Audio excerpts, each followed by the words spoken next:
ಎಲ್ರಿಗೂ ನಮಸ್ಕಾರ. ನಾನು ನಿಮ್ಮ ಡಾಕ್ಟರ್ ಸುನಯನ, ಯೋಗ ಮತ್ತು ಪ್ರಕೃತಿ ಚಿಕಿತ್ಸಾ ವೈದ್ಯೆ. ಇವತ್ತಿನ ಸಂಚಿಕೆಯಲ್ಲಿ ಒಂದು ಸಿಂಪಲ್ ಟಾಪಿಕ್, ಲೆಮನ್ ಹನಿ ಜ್ಯೂಸ್, ಅದರ ಬಗ್ಗೆ ವಿವರಿಸ್ತಾ ಹೋಗ್ತೇನೆ. ನೀವು ಯಾವುದೇ ಪ್ರಕೃತಿ ಚಿಕಿತ್ಸಾ ಕೇಂದ್ರಕ್ಕೆ ಹೋದ್ರೂ ಮುಖ್ಯವಾಗಿ ಅವರು ಲೆಮನ್ ಹನಿ ಜ್ಯೂಸ್ 4 ಹೊತ್ತು ತಗೊಳ್ಬೇಕು, ಅಥವಾ ಒಂದು ಯೋಗ ಅಥವಾ ಮತ್ತೆ ಇದು ನಿಮ್ಮ ಕ್ರಿಯಾಸ್ ಎಲ್ಲ ಮಾಡಿಸಿದ ಮೇಲೆ ಲೆಮನ್ ಹನಿ ಜ್ಯೂಸ್ ಕುಡಿಬೇಕು ಅಂತ ಹೇಳ್ತಾರೆ. ಲೆಮನ್ ಹನಿ ಜ್ಯೂಸ್ ಯಾಕೆ ಅಷ್ಟೊಂದು ಪ್ರಾಮುಖ್ಯ ವಹಿಸಿದೆ ನಮ್ಮ ನ್ಯಾಚುರೋಪತಿಯಲ್ಲಿ ಅನ್ನುವಂಥದ್ದನ್ನ ನಾನು ಹೇಳಬೇಕು. ಈಗ ಲೆಮನ್ ಅನ್ನುವಂಥದ್ದು ಒಂದು ಸಿಟ್ರಸ್ ಫ್ರೂಟ್. ಅದು ಈ ಸಿಟ್ರಸ್ ಫ್ರೂಟ್ಸ್ ಕಾಮನ್ ಆಗಿ ಹುಳಿ ಹಣ್ಣುಗಳಲ್ಲಿ ಒಂದು ಕಂಪಾರ್ಟ್ಮೆಂಟ್, ಥಿಕ್ ಒಂದು ಸಿಪ್ಪೆ, ಅದರಲ್ಲಿ ದಪ್ಪದೊಂದು ಸಿಪ್ಪೆ, ಅದರಲ್ಲಿ ಒಂದು ಕಂಪಾರ್ಟ್ಮೆಂಟ್, ಅದರೊಳಗೆ ಜ್ಯೂಸಿ ಹೇರ್ಸ್ ಇರುವಂತಹ ಆ ಪ್ರಭೇದದ ಎಲ್ಲ ಹಣ್ಣುಗಳು ಸಿಟ್ರಸ್ ಫ್ರೂಟ್ಸ್ ಪ್ರಭೇದಕ್ಕೆ ಸೇರ್ತವೆ. ಅದರಲ್ಲಿ ಒಂದು ಈ ಲೆಮನ್ ಅನ್ನುವಂಥದ್ದು ತುಂಬಾ ಮುಖ್ಯವಾದಂತಹ ಒಂದು ಸಿಟ್ರಸ್ ಫ್ರೂಟ್. ಈ ಸಿಟ್ರಸ್ ಫ್ರೂಟ್ ಅಲ್ಲಿ ಮುಖ್ಯವಾಗಿ ಇರುವಂಥದ್ದು ಸಿಟ್ರಿಕ್ ಆಸಿಡ್. ಆ ಹುಳಿಯ ರುಚಿ ಬರಲಿಕ್ಕೆ ಕಾರಣ ಆ ಸಿಟ್ರಿಕ್ ಆಸಿಡ್. ನೆಕ್ಸ್ಟ್ ಅದರಲ್ಲಿ ಇರುವಂಥದ್ದು ಮುಖ್ಯವಾದ ಅಂಶ ವಿಟಮಿನ್ ಸಿ ಅಥವಾ ಎಸ್ಕಾರ್ಬಿಕ್ ಆಸಿಡ್ ಅಂತ. ವಿಟಮಿನ್ ಸಿ ಸಾಧಾರಣ ಎಲ್ಲರೂ ಕೇಳಿರುವಂಥದ್ದೇ, ಯಾಕಂದ್ರೆ ಅದರಲ್ಲಿ ಇಮ್ಯುನಿಟಿಯನ್ನು ಜಾಸ್ತಿ ಮಾಡುವಂತಹ ಒಂದು ಶಕ್ತಿ ಇದೆ. ವಿಟಮಿನ್ ಸಿ ಅಂದ್ರೆ ಇಮ್ಯುನಿಟಿಯನ್ನು ಜಾಸ್ತಿ ಮಾಡಿ, ಇಮ್ಯುನಿಟಿ ಎನ್ಹ್ಯಾನ್ಸರ್ ಅಂತ ಹೇಳ್ತಾರೆ. ಹಾಗಾಗಿ ಎಸ್ಕಾರ್ಬಿಕ್ ಆಸಿಡ್ ಮತ್ತೆ ವಿಟಮಿನ್ ಸಿ ಅವೆರಡು ಒಂದೇ. ಈ ವಿಟಮಿನ್ ಸಿ ಮತ್ತೆ ಸಿಟ್ರಿಕ್ ಆಸಿಡ್ ಇವು ಎರಡು ಮುಖ್ಯವಾದಂತಹ ಅಂಶ ಈ ಲೆಮನ್ ಅಲ್ಲಿ ಇರುವಂಥದ್ದು. ಹಾಗಾಗಿ ಈ ಲೆಮನ್ ಇದರಲ್ಲಿ ಮುಖ್ಯವಾಗಿ ಆರೋಗ್ಯಕರ ಅಂಶ ಏನಿದೆ ಅಂದ್ರೆ, ಈ ಎರಡು ಹೇಗೂ ಇದೆ ಅಲ್ಲ, ಅದು ಡೈಜೆಸ್ಟಿವ್ ಏಡ್ ಆಗಿ ಕೆಲಸ ಮಾಡ್ತವೆ. ಈ ಸಿಟ್ರಿಕ್ ಆಸಿಡ್ ಡೈಜೆಸ್ಟಿವ್ ಏಡ್ ಅಂತ, ಡೈಜೆಷನ್ ಅನ್ನ ಇಂಪ್ರೂವ್ ಮಾಡುವಂಥದ್ದು. ಮತ್ತೆ ವಿಟಮಿನ್ ಸಿ ನಿಮಗೆ ಗೊತ್ತು, ಇಮ್ಯುನಿಟಿಯನ್ನ ಎನ್ಹ್ಯಾನ್ಸ್ ಮಾಡುವಂಥದ್ದು ಅಂತ ಆಯ್ತು. ಇನ್ನು ಇಲ್ಲಿ ಹೃದಯಕ್ಕೆ ಕೂಡ ಬಹಳಷ್ಟು ಒಳ್ಳೆಯ ಆರೋಗ್ಯವನ್ನು ಕೊಡುವಂತಹ ಕೆಪಾಸಿಟಿ ಈ ಲೆಮನ್ ಅಲ್ಲಿ ಇದೆ. ಇನ್ನು ಅದು ನ್ಯಾಚುರಲ್ ಆಂಟಿ ಆಕ್ಸಿಡೆಂಟ್ ಅಂತ ಹೇಳ್ತಾರೆ. ನಮ್ಮ ದೇಹದಲ್ಲಿ ಈ ಜೀವಕೋಶಗಳಲ್ಲಿ ಆಕ್ಸಿಜನ್ ಫ್ರೀ ರಾಡಿಕಲ್ಸ್ ಅಂತ ಮೆಟಬಾಲಿಕ್ ಎಂಡ್ ಪ್ರೊಡ್ಯೂಸ್ ಆಗ್ತದೆ. ಆಕ್ಸಿಜನ್ ಅಂದ್ರೆ ಒಂದು ಸಿಂಗಲ್ ಒಂದು ಆಕ್ಸಿಜನ್ನಿನ ಒಂದು ಅಣು.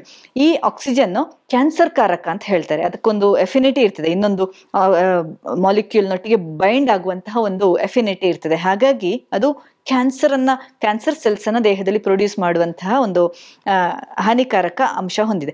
ಹಾಗಾಗಿ ಈ ಆಕ್ಸಿಜನ್ ಫ್ರೀ ರಾಡಿಕಲ್ ಅನ್ನ ನಿರ್ಮೂಲನ ಮಾಡುವಂತಹ ವಸ್ತುಗಳೆಲ್ಲ ಅಂದ್ರೆ ಆಹಾರಗಳೆಲ್ಲ ಆಂಟಿ ಆಕ್ಸಿಡೆಂಟ್ಸ್ ಅಂತ. ಹಾಗಾಗಿ ಈ ಲೆಮನ್ ಮುಖ್ಯವಾಗಿ natural antioxidant, citric antioxidant ಅಂತ ಹೇಳ್ತಾರೆ ಲೆಮನ್ ಅನ್ನ. ಇನ್ನು ಕಿಡ್ನಿಗೆ ಬಂದ್ರೆ, ಈ ಕಿಡ್ನಿ ಸ್ಟೋನ್ಸ್ ಆಗದ ಹಾಗೆ ತಡೆಯುವಂತಹ ಕೆಪಾಸಿಟಿ ಈ ಲೆಮನ್ ಅಲ್ಲಿ ಇದೆ. ಲೆಮನ್ ಅಲ್ಲಿ ನೋಡಿ, ಕಿಡ್ನಿಯಲ್ಲಿರುವಂಥ ಕ್ಯಾಲ್ಶಿಯಂ ಅನ್ನು ಯೂರಿನ್ ಜೊತೆ ಬೈಂಡ್ ಮಾಡಿ ಹೊರಗೆ ಕಳಿಸ್ತದೆ ಅದು ಎಕ್ಸಸ್ ಕ್ಯಾಲ್ಶಿಯಂ ಅನ್ನ. ಹಾಗಾಗಿ ಅಲ್ಲಿ ಸ್ಟೋನ್ ಫಾರ್ಮ್ ಆಗೋದಿಲ್ಲ. ಕ್ಯಾಲ್ಶಿಯಂ ಡೆಪಾಸಿಟ್ಸ್ ಇದ್ರೆ ತಾನೇ ಸ್ಟೋನ್ಸ್ ಫಾರ್ಮ್ ಆಗೋದು. ಈ ಲೆಮನ್ ಏನ್ ಮಾಡ್ತದೆ, ಇದ್ರ ಜೊತೆ ಮೂತ್ರದ ಜೊತೆ ಅದನ್ನ ಬೈಂಡ್ ಮಾಡಿ ಕ್ಯಾಲ್ಶಿಯಂ ಅನ್ನ ಹೊರಗೆ ಕಳಿಸ್ತದೆ, ಎಕ್ಸಸ್ ಕ್ಯಾಲ್ಶಿಯಂ ಅನ್ನ. ಹಾಗಾಗಿ ಅಲ್ಲಿ ಕಿಡ್ನಿ ಸ್ಟೋನ್ಸ್ ಆಗುವಂಥದ್ದನ್ನ ಪ್ರಿವೆಂಟ್ ಮಾಡ್ತದೆ. ಮತ್ತು ಸಣ್ಣ ಕಿಡ್ನಿ ಸ್ಟೋನ್ ಇರುವವರಿಗೆ ಕೂಡ ಲೆಮನ್ ಹನಿ ಜ್ಯೂಸ್ ಬಹಳ ಒಳ್ಳೆಯ ಡಯೂರೆಟಿಕ್. ಅದು ಡಯೂರೆಟಿಕ್ ಅಂದ್ರೆ ದೇಹದಲ್ಲಿರೋ ಎಕ್ಸಸ್ ನೀರಿನ ಅಂಶವನ್ನ ಹೊರಗೆ ಹಾಕ್ತದೆ. ಅದರ ಜೊತೆಗೆ ಹನಿ, ಈ ಜೇನು ಅನ್ನುವಂಥದ್ದು ಒಂದು ಒಳ್ಳೆ ಕಾರ್ಬೋಹೈಡ್ರೇಟ್ಸ್, ಇದು ಇಮಿಡಿಯೇಟ್ ಆಗಿ ಎನರ್ಜಿ ಕೊಡುವಂತಹ ಒಂದು ಕಾರ್ಬೋಹೈಡ್ರೇಟ್ ಹನಿ. ಹಾಗಾಗಿ ಅದು ಅಲ್ಲದೆ ನ್ಯಾಚುರಲ್ ಎಕ್ಸ್ಪೆಕ್ಟೋರೆಂಟ್ ಕೂಡ ಹನಿ, ಅಂದ್ರೆ ಕಫವನ್ನ ಹೊರಗೆ ಹಾಕುವಂತಹ ತಾಕತ್ತು ಹೊಂದಿದೆ ಹನಿ. ಹಾಗಾಗಿ ಈ ಲೆಮನ್ ಮತ್ತೆ ಹನಿ ಈ ಎರಡು ಕಾಂಬಿನೇಷನ್ ಜ್ಯೂಸು ತುಂಬಾ ಓವರ್ ಆಲ್ ಹೆಲ್ತ್ಗೆ ಬಹಳಷ್ಟು ಉತ್ತಮ.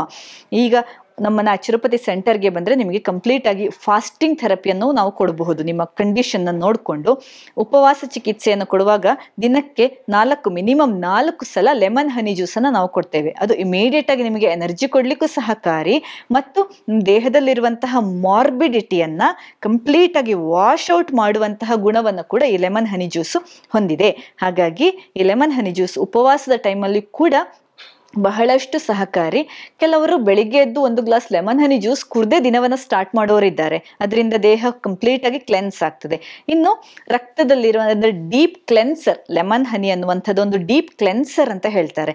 ನಿಮ್ಮ ರಕ್ತದಲ್ಲಿರುವಂತಹ ಈ ಅಸಿಡಿಕ್ pH ಅಂದ್ರೆ ಲೋ pH ಏನಿದೆ ಅದನ್ನ ನಾರ್ಮಲೈಸ್ ಮಾಡ್ಲಿಕ್ಕೆ ಲೆಮನ್ ಹನಿ ಜ್ಯೂಸ್ ಬಹಳಷ್ಟು ಸಹಕಾರಿ. ಲೆಮನ್ ಈಗ ರಕ್ತದಲ್ಲಿರುವ ಅಸಿಡಿಟಿ ಕಡಿಮೆ ಆಗಿ ಅದು ಆಲ್ಕಲೈನ್ ಆಗಿ ನಾರ್ಮಲ್ ಆದಾಗ ಏನಾಗ್ತದೆ, ನಿಮ್ಮ ಚರ್ಮದ ಕಾಂತಿ ಜಾಸ್ತಿ ಆಗ್ತದೆ. ಕಾಂತಿ ಅಂದ್ರೆ ಗ್ಲೋ ಬರ್ತದೆ, ನ್ಯಾಚುರಲ್ ಗ್ಲೋ ಬರ್ಲಿಕ್ಕೆ ಕೂಡ ಈ ಲೆಮನ್ ಹನಿ ಜ್ಯೂಸ್ ಬಹಳಷ್ಟು ಸಹಕಾರಿ. ಕಂಟಿನ್ಯೂಸ್ ನಿಯಮಿತವಾಗಿ ನೀವು ಲೆಮನ್ ಹನಿ ಜ್ಯೂಸ್ ಅನ್ನು ಕುಡಿತಾ ಬಂದ್ರೆ ಚರ್ಮದಲ್ಲಿ ಈ ಲಸ್ಟರ್ ಅಥವಾ ಹೊಳಪು ಜಾಸ್ತಿ ಆಗ್ತದೆ ಅಂತ ಹೇಳ್ತಾರೆ. ಇನ್ನು ಈ ರಿಸರ್ಚ್ಗಳು ಏನು ಪ್ರೂವ್ ಮಾಡ್ತವೆ ಅಂದ್ರೆ ಈ ಐರನ್ ಡೆಫಿಷಿಯನ್ಸಿ ಅನೀಮಿಯಾ ಇರ್ತದಲ್ಲ, ಕಬ್ಬಿಣದ ಅಂಶ ರಕ್ತದಲ್ಲಿ ಕೊರತೆ ಆಗುವಂಥದ್ದು, ಅದರಲ್ಲಿ ನಮ್ಮ ಭಾರತದ ಮಹಿಳೆಯರಲ್ಲಿ ಜಾಸ್ತಿ ಕಾಣಿಸಿಕೊಳ್ಳುವಂಥದ್ದು ಇದು ಐರನ್ ಡೆಫಿಷಿಯನ್ಸಿ ಅನೀಮಿಯಾ. ಅದಕ್ಕೆ ಕಾರಣ ಏನು ಅಂದ್ರೆ ಜನರು ಹೇಳುವಂಥದ್ದು ಏನಂದ್ರೆ ಈ ಐರನ್ ರಿಚ್ ಫುಡ್ ಅನ್ನ ಕಡಿಮೆ ತಗೊಳ್ತಾರೆ, ಅಂದ್ರೆ ಭಾರತದ ನಾರಿಯರು ಕಡಿಮೆ ತಗೊಳ್ತಾರೆ ಅಂತ. ಆದ್ರೆ ಐರನ್ ರಿಚ್ ಫುಡ್ ನಾವು ಸಾಧಾರಣ ಎಲ್ಲರೂ ತಗೊಳ್ತೇವೆ. ಐರನ್ ರಿಚ್ ತುಂಬಾ ಸೊಪ್ಪು ತರಕಾರಿ ಮುದ್ದೆ, ಅದರಲ್ಲಿ ಉಪ್ಸಾರು ಎಲ್ಲ ಮಾಡ್ತೀವಲ್ಲಿ ಬೆಂಗಳೂರು, ಹಾಗೆ ಸೊಪ್ಪು ತರಕಾರಿಗಳನ್ನು ಜಾಸ್ತಿ ತಿಂತೀವಲ್ಲ ನಾವು, ಅದರಲ್ಲಿ ಎಲ್ಲದರಲ್ಲೂ ಐರನ್ ಅಂಶ ಇದ್ದೇ ಇರ್ತದೆ. ಹಿಮೋಗ್ಲೋಬಿನ್ಗೆ ಬೇಕಾದಂತ, ಅಂದ್ರೆ ಹೀಮ್ ಅಂದ್ರೆ ಐರನ್ ಅಂತ ಅರ್ಥ, ಗ್ಲೋಬಿನ್ ಅಂದ್ರೆ ರೆಡ್ ಕಲರ್ ಅದರಲ್ಲಿರುವಂಥದ್ದು. ಹೀಗೆ ಈ ರಕ್ತದಲ್ಲಿ ಮೆಟಾಲಿಕ್ ಸ್ಮೆಲ್ ಇರೋದು ಯಾಕಂದ್ರೆ ಅದರಲ್ಲಿ ಐರನ್ ಕಂಟೆಂಟ್ ಮೇನ್. ಈ ಐರನ್ ಅಂಶ ಇದ್ದೇ ಇರ್ತದೆ. ನಾವು ಐರನ್ ತವಾದಲ್ಲೇ ದೋಸೆ ಮಾಡ್ಕೊಂಡು ತಿಂತೇವೆ, ಐರನ್ ಅಂಶ ಸೇರ್ತದೆ ದೇಹಕ್ಕೆ. ಆದ್ರೆ ನಮ್ಮಲ್ಲಿ ಐರನ್ ಡೆಫಿಷಿಯನ್ಸಿ ಅನಿಮಿಯಾ ಕಾಣಿಸ್ಕೊಳ್ಳೋದು ಯಾಕಂದ್ರೆ ಈ ಎಸ್ಕಾರ್ಬಿಕ್ ಆಸಿಡ್ ಅನ್ನುವಂತಹ ಒಂದು ಆಸಿಡ್ ಲೆಮನ್ ಅಲ್ಲಿ ಮುಖ್ಯವಾಗಿರುವಂಥದ್ದು, ಆ ಮೀಡಿಯಾ ಬೇಕು. ಯಾಕೆ? ನಮ್ಮ ಹಿಮೋಗ್ಲೋಬಿನ್ ಇಂದ ರಕ್ತದಲ್ಲಿ ಐರನ್ನಿನ ಅಂಶವನ್ನ ಆಹಾರದಿಂದ ಅಬ್ಸಾರ್ಬ್ ಮಾಡಿಕೊಳ್ಳಿಕ್ಕೆ ಎಸ್ಕಾರ್ಬಿಕ್ ಆಸಿಡ್ ಅನ್ನುವಂತಹ ಒಂದು ಮೀಡಿಯೇಟರ್ ಬೇಕು. ಆ ಎಸ್ಕಾರ್ಬಿಕ್ ಆಸಿಡ್ ಇರೋದು ಈ ಹುಳಿ ಹಣ್ಣುಗಳಲ್ಲಿ, ಮುಖ್ಯವಾಗಿ ಲೆಮನ್ ಅಲ್ಲಿ. ಈ ಎಸ್ಕಾರ್ಬಿಕ್ ಆಸಿಡ್ ಅನ್ನ ನಮ್ಮ ದೇಹಕ್ಕೆ ಚೆನ್ನಾಗಿ ಪೂರೈಕೆ ಮಾಡಿಕೊಂಡ್ರೆ ಐರನ್ ಡೆಫಿಷಿಯನ್ಸಿ ಅನಿಮಿಯಾ ನಿಮಗೆ ಕೊರತೆ, ಅಂದ್ರೆ ಐರನ್ ಕೊರತೆ ನಿಮ್ಮ ದೇಹದಲ್ಲಿ ಕಾಣಿಸ್ಕೊಳ್ಳೋದಿಲ್ಲ. ಹಾಗಾಗಿ ಐರನ್ ಅಂಶ ಕಡಿಮೆ ತಿಂತೀರಿ ಅಂತ ಅರ್ಥ ಅಲ್ಲ, ನೀವು ವಿಟಮಿನ್ ಸಿ ಅಥವಾ ಎಸ್ಕಾರ್ಬಿಕ್ ಆಸಿಡ್ ಅನ್ನ ಜಾಸ್ತಿ ಇರುವಂತಹ ಹುಳಿ ಹಣ್ಣುಗಳನ್ನ ತಿನ್ನೋದು ಕಡಿಮೆ ಆಗ್ತದೆ. ಹಾಗಾಗಿ ಐರನ್ ಡೆಫಿಷಿಯನ್ಸಿ ಅನಿಮಿಯಾ ಕಾಣಿಸ್ಕೊಳ್ತದೆ ಅನ್ನೋದು ರಿಸರ್ಚ್ ಪ್ರೂವ್ ಮಾಡ್ತದೆ. ಹಾಗಾಗಿ ಈಗ ನಾನ್ ವೆಜಿಟೇರಿಯನ್ಸ್ ಅಲ್ಲಿ ಅನಿಮಿಯಾ ಕಡಿಮೆ ಇರ್ತದೆ, ವೆಜಿಟೇರಿಯನಿಸಮ್ ಅಲ್ಲಿ ಜಾಸ್ತಿ ಇರ್ತದೆ. ಅಂಥ ಒಂದು ಪಾಯಿಂಟ್ಗಿಂತ ಈ ಎಸ್ಕಾರ್ಬಿಕ್ ಆಸಿಡ್ ಅನ್ನ ದೇಹಕ್ಕೆ ಜಾಸ್ತಿ ಇದು ಒದಗಿಸಿದ್ರೆ ನಿಮಗೆ ಐರನ್ ಡೆಫಿಷಿಯನ್ಸಿ ಅನಿಮಿಯಾ ಖಂಡಿತವಾಗಿ ಕಂಟ್ರೋಲಿಗೆ ಬರ್ತದೆ. ನೀವು ಟ್ರೈ ಮಾಡಿ ನೋಡಬಹುದು. ಹಾಗಾಗಿ ಲೆಮನ್ ಹನಿ ಜ್ಯೂಸ್ ಇಂದ ತುಂಬಾ ಉಪಯೋಗ ಇದೆ. ಈಗ ಕೆಲವರು ಕೇಳ್ಬೋದು, ಅಸಿಡಿಟಿ ಜಾಸ್ತಿ ಇರೋರು ಲೆಮನ್ ಹನಿ ಜ್ಯೂಸ್ ಕುಡಿಬಹುದಾ?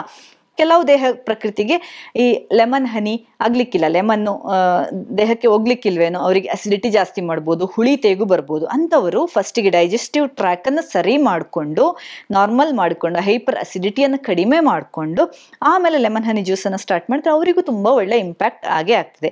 ಅದು ಅಲ್ಲದೆ ಲೆಮನ್ ಅದರ ಮುಖ್ಯವಾಗಿ ಅದರ ಸಿಪ್ಪೆ ನ್ಯಾಚುರಲ್ ಸ್ಕ್ರಬ್.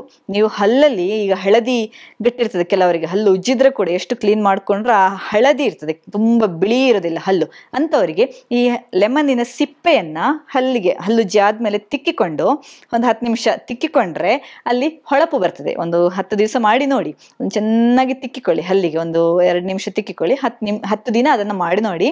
ಆವಾಗ ನಿಮಗೆ ಹಲ್ಲಲ್ಲಿ ಹೊಳಪು ಬರೋದು ಕೂಡ ಗ್ಯಾರಂಟಿ. ಇವಿಷ್ಟು ಕೂಡ ಲೆಮನ್ ಹನಿ ಬಗ್ಗೆ, ಮತ್ತೆ ಲೆಮನ್ ಮತ್ತೆ ಹನಿ ಸಪರೇಟ್ ಆಗಿ ಎಲ್ಲ ಅದರ ವಿವರಣೆಯನ್ನು ಕೊಟ್ಟಿದ್ದೇನೆ ನಾನು. ನಿಮಗೆ ಈ ಮಾಹಿತಿ ಇಷ್ಟ ಆಗಿದೆ ಅಂತ ಭಾವಿಸ್ತೇನೆ. ಧನ್ಯವಾದ.